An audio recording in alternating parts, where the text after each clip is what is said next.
I will switch now to presentation about what is a good proposal and how to make your proposal. What is a good proposal and how to submit it? So what shall a successful proposal target? So targeting the scope of a CELTIC-NEXT strategic roadmap 2021-2025, as I have explained, that you can download. You have to show technological innovation. It has to be new, innovative, forward-bringing project for the community. And the community is not only the ICT community, but possibly the community of the humanity, providing social impact and a better, for example, society. Market relevance and exploitation potential is a criterion. It must return value for money to the consortium and to the funding countries. So it has to bring value. We are not funding or helping funding, better to say helping funding projects that are not bringing things forward. Follow the rules with right mix and balance of participating countries and partners related to what I just presented in the previous presentation. Create a good consortium balance, different countries and company profiles. It's not a national project with some links abroad, but a true to not, let's say, be unbalanced and reach those 70%. So that's the maximum, but if you are away from this maximum, it's better. Okay, so targeting the scope. So I will go in details for each of those topics. Targeting the scope of strategic roadmap.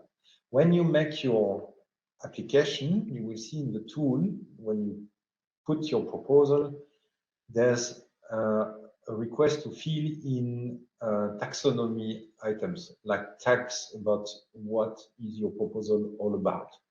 And we have predefined sections like A, networking, B, services and applications, C, future services and enablers, D, future internet and clouds, E, future usage areas and multidisciplinary approach.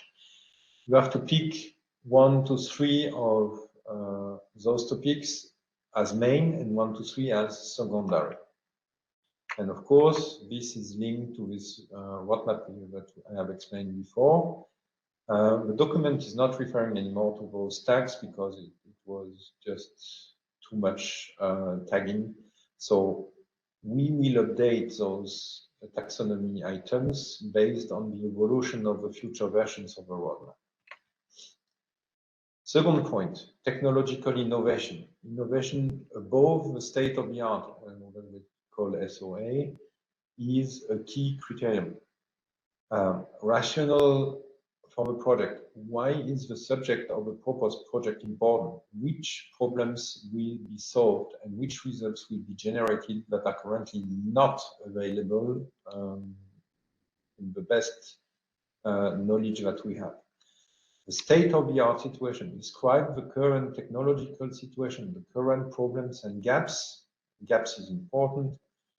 And indicate the technological improvement that you want to achieve with your project. So I have to take some water. The technological innovation and strategic relevance. These are criteria that we look at in the evaluation. So strategic relevance and expected impact of your proposal on a per country perspective, what new businesses will be generated. 50% of the criticism of the cluster experts is really based on those topics during the proposal evaluation, and the outcome is an insufficient description of the SOA, the state of the art. So please spend enough time and put enough details and references about the state of the art so that we can see the innovative step. The market relevance and exploitation potential. So there must be a kind of market analysis, the technical value chain and added value for the collaboration. The value chain, right mix of partners in the consortium, added value of the consortium at technology level, but also at business level. And the description how the consortium / the partners access to the market. Because if we see that, for example, a project is great, but no one in the consortium has an existing access to the market, then we can question the fact that you will be successful, because it's not clear that you will have very early adopters, for example, because you have no one from the market in your consortium, or you don't have an access to the market. So what we might end up with a decision here is that we would tell you, okay, very interesting, very good, but we would like you to add partners from the market you target. And then we can give you some time to add those partners, because we deliver you then what we call a label with modifications, and this is valid for different topics. But yes, we appreciate your proposal, we find it has a great value, but there are missing parts. But it's good enough that we give you a temporary label and give you time to make a better proposal by adding partners or technologies or more description of the SOA and so on. So, we are not black and white. If it's really not fulfilling our criteria, of course, we will decide a no label, not attributed, not delivered. But we might give a second chance for a good proposal that is only missing some parts that are achievable to be added in a short time, so usually 1 to 2 months. Okay, so these are the consortium and partner access to market is very important as well. So there are key aspects of to motivate public authorities to fund your project, because they want a value for money. So if they see those things, they can be reassured that they are investing in the right project. Key points, your CELTIC-NEXT project, and this is coming from a feedback session that we run with people who have run projects, and we have the feedback and we have the assessment of experts within those question and answer parts with those key points. Your CELTIC-NEXT project should be successful and beneficial. It must be managed and controlled properly in order to achieve this. We are looking at the project plan. We are looking at who is managing, what are the steps, what are the milestones, that they are coherent and so on. So you have to give confidence to the experts and the public funders that you will be in control of the project. So it's not sufficient to say, okay, we will innovate, but we should see that you have a plan to innovate. So you know where how you want to act to achieve those goals. It should be used as a tool to develop your business if the project scope is aligned with your strategy and future plan. However, it may take some time to reach commercial success, but you have to provide a clear outlook on your commercialization plan per product/partner and as a whole consortium or whole solution.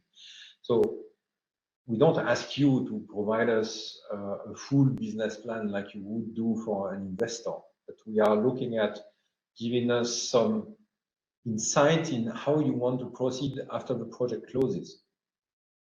If it's a project that you are developing and participating to because it is developing part of your roadmap and you will have products in the market 3 years after the project. So this is a kind of point. Points number 2, types. The best practices to help to carry out the project activities properly are based on commitment of the consortium from beginning to the end of the project. So that means that build a strong and committed consortium and show clearly its commitment in the proposal.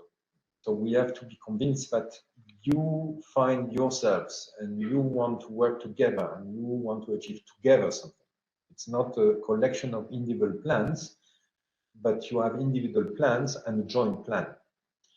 The success of the project relies on 3 actions: deliverables, dissemination, and exploitation of the project activities. Write a good proposal, not only research, but also business impact, exploitation plan, and dissemination, coordination, and work package structure. And again, it doesn't need to be 100 pages. It has just to be sufficiently convincing.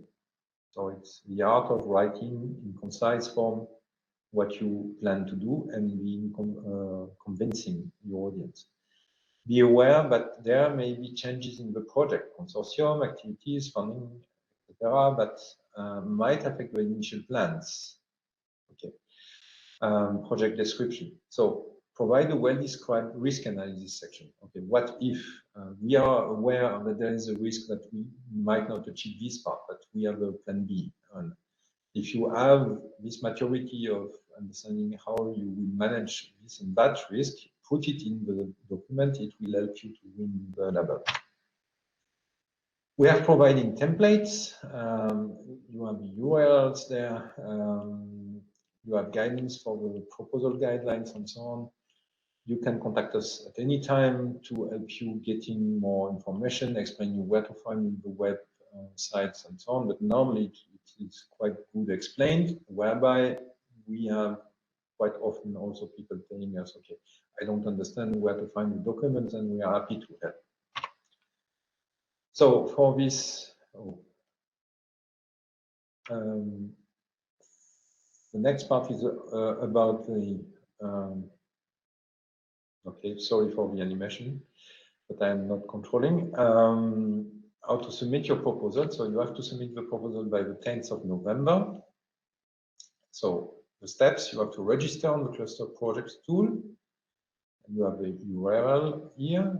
Fill in the web forms with information requested, download the proposal templates for proposal, the CPP and the CLDs, upload your proposal once you are done to the clusters project tool.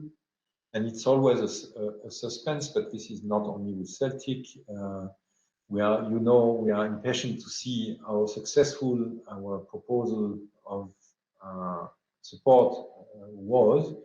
And we are monitoring how many proposals are coming into the system. And I must say, it's kind of suspense of the last minute. Very often we get the last day, most of the proposals. So we got 18 in total in spring. Something like 16 of them were in the tool the last day. So we got 18, 5 were not valid, 13 remained as evaluation and so on. So, but we got this information very last minute.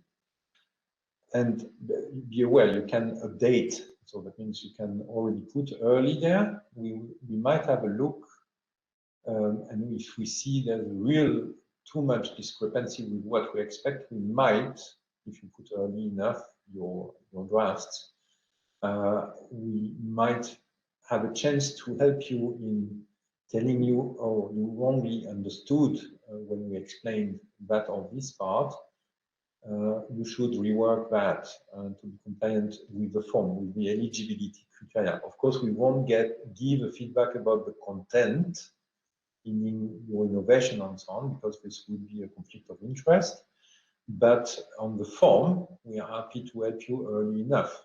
So that means don't hesitate to contact us or to put in the tool so that we have a chance to see it early and make a feedback to you. But again, on the form, the eligibility criteria, the fulfilling of the process with the right, let's say, forms, the CPP, and so on, but not the content. Of course, we will not discuss, okay, you could research in that direction. This is not our role, and we are not allowed to do that.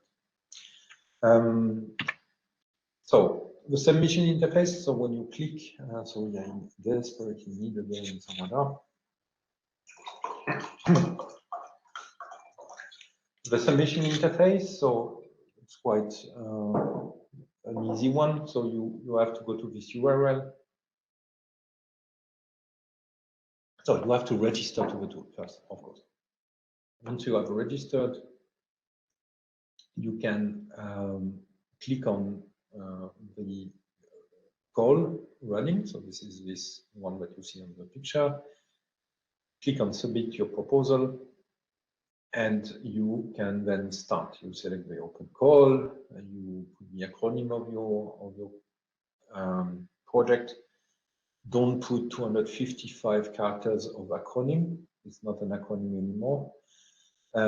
Put that more in the project title. You can have an extended project title if you want.